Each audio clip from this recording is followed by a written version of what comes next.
In this video, I'm gonna explore a masterpiece by STOCKFISH14. So the position that I set up is a King Indian attack. And this is a very popular setting. And you can see that white will attack on the king side and black will attack on the queen side.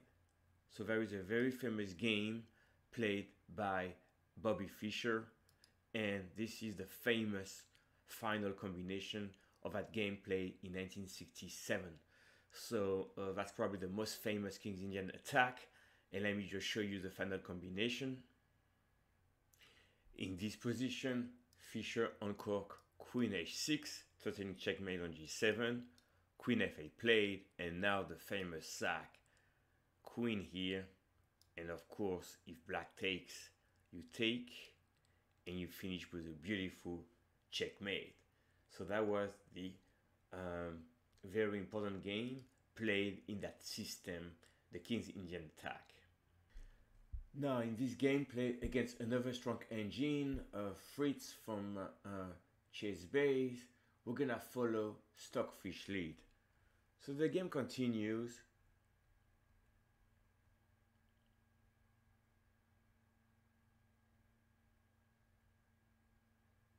And now we can see black's idea.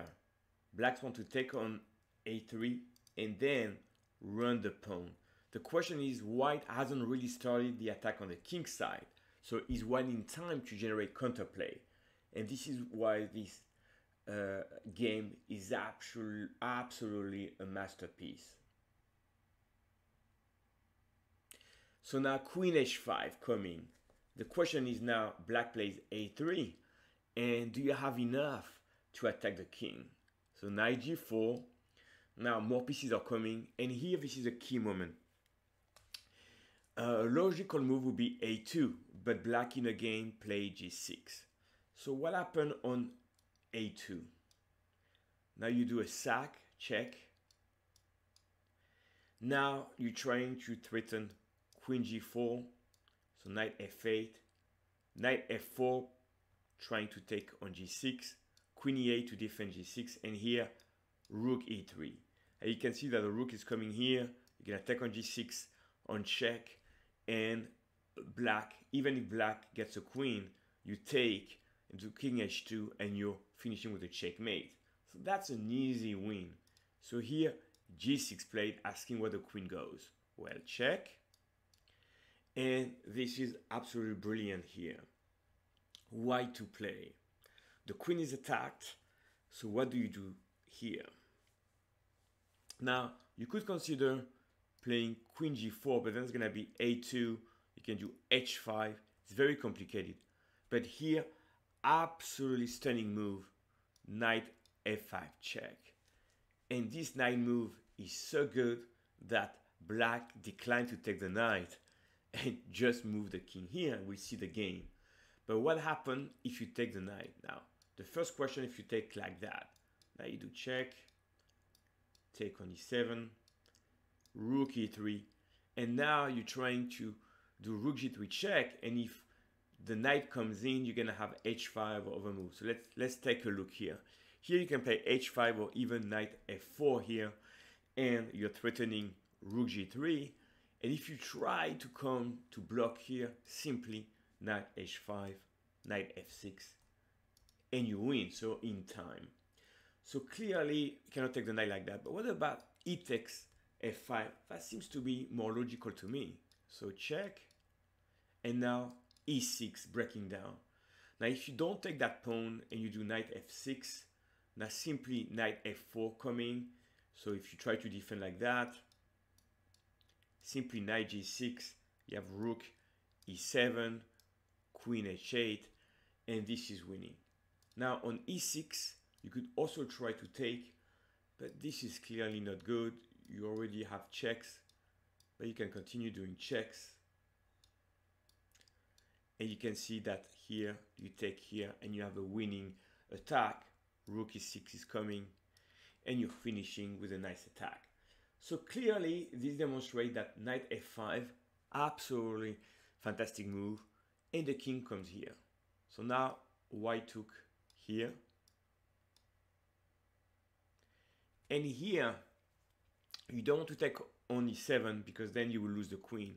And you do queen g4 here. So material is equal, but you still have 2 moves for black from getting a new queen. So here the black moves, the queen over here, h5 opening up. Now in the game, black took on h5, and that's probably the best defense. If you do a2, simply knight f4, and if you queen,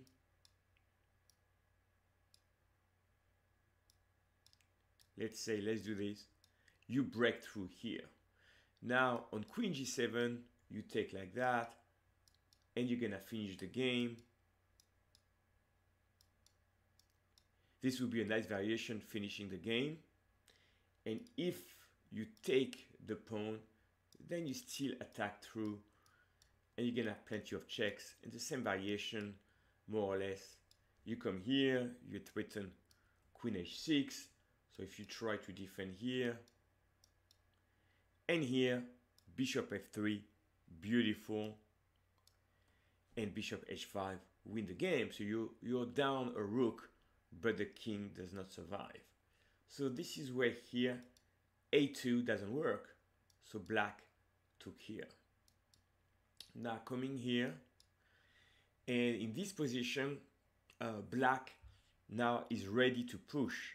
But what is the next threat? Rook e3. We've seen that motif several times coming here, and this is very, very hard. So again, a2 will lose because you just do this, and you're crashing through here. And if you try to defend, let's continue the variation. You come here, let's say you try to defend on the rank, you come here and you're trying to win on g7, and now the variation would go like that. And here you're gonna take the queen and potentially checkmate. So this is the variation on a2.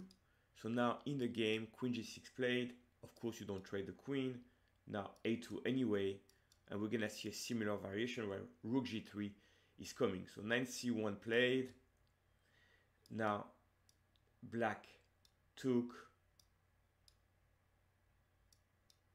and play this move, but then, you know, rook g3 and black resign, losing the queen, and then you're gonna have queen f6, and you don't have enough material for the queen. So of course the knight can come here and finish off, and you end up checkmating the king. So all started in this beautiful position here, and in this position the queen is attacked, but the winning move is knight f5, and he wins by force. So that's, I think, another great example of the King's Indian attack. I hope you enjoyed this video, and thank you for watching. Don't forget to subscribe.